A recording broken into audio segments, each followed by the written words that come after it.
आप सभी को जय मसीह की द बाइबल पोर्शन में आपका स्वागत है। हमारा आज का वचन है उत्पत्ति की पुस्तक 39वां अध्याय। जब यूसुफ मिस्र में पहुंचाया गया तब पोतीपर नामक एक मिस्री ने, जो फिरौन का हाकिम और अंगरक्षकों का प्रधान था, उसको इश्माइलियों के हाथ से जो उसे वहां ले गए थे मोल लिया। यूसुफ अपने मिस्री स्वामी के घर में रहता था और यहोवा उसके संग था, इसलिए वह भाग्यवान पुरुष हो गया। और यूसुफ के स्वामी ने देखा कि यहोवा उसके संग रहता है और जो काम वह करता है उसको यहोवा उसके हाथ से सफल कर देता है।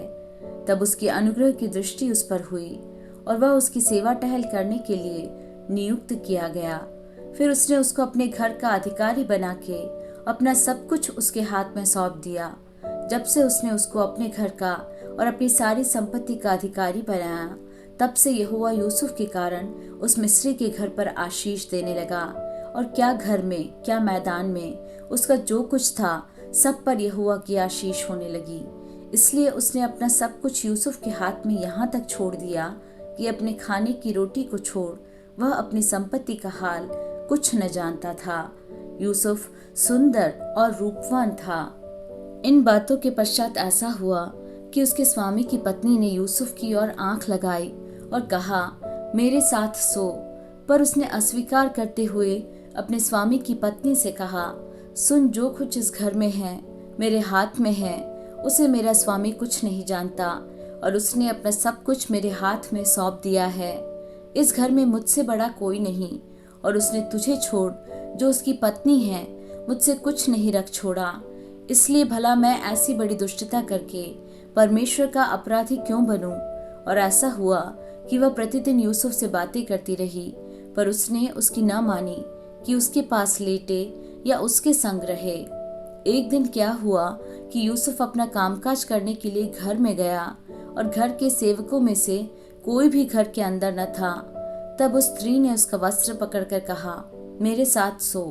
पर वह अपना वस्त्र उसके हाथ में छोड़कर भागा और बाहर निकल गया। यह देखकर कि वह अपना वस्त्र मेरे हाथ में छोड़कर बाहर भाग गया, उस स्त्री ने अपने घर के सेवकों को बुलाकर कहा, देखो, वह एक इब्री मनुष्य को हमारा तिरस्कार करने के लिए हमारे पास ले आया है। वह तो मेरे साथ सोने के मतलब से मेरे पास अंदर आया था और मैं ऊंचे स्वर से चिल्ला उठी और मेरी बड़ी चिल्लाहट सुनकर वह अपना वस्त्र मेरे पास छोड़कर भागा और बाहर निकल गया। और वह उसका वस्त्र उसके स्वामी के घर आने तक अपने पास रखे रही।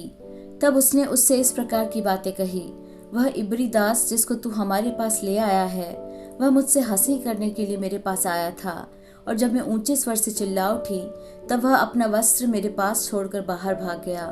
अपनी पत्नी की ये बातें सुनकर कि तेरे दास ने मुझसे ऐसा ऐसा काम किया, यूसुफ के स्वामी का कोप भड़का और यूसुफ के स्वामी ने उसको पकड़कर बंदी गृह में, जहाँ राजा के कैदी बंद थे, डलवा दिया। अतः वह उस बंदी गृह में रहा।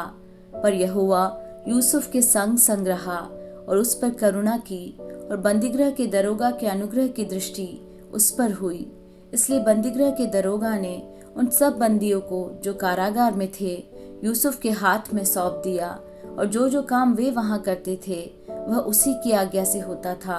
यूसुफ के वश में जो कुछ था उसमें से बंदीगृह के दरोगा को कोई भी वस्तु देखनी न पड़ती थी, क्योंकि यहोवा यूसुफ के साथ था और जो कुछ वह करता था यहोवा उसको उसमें सफलता देता था।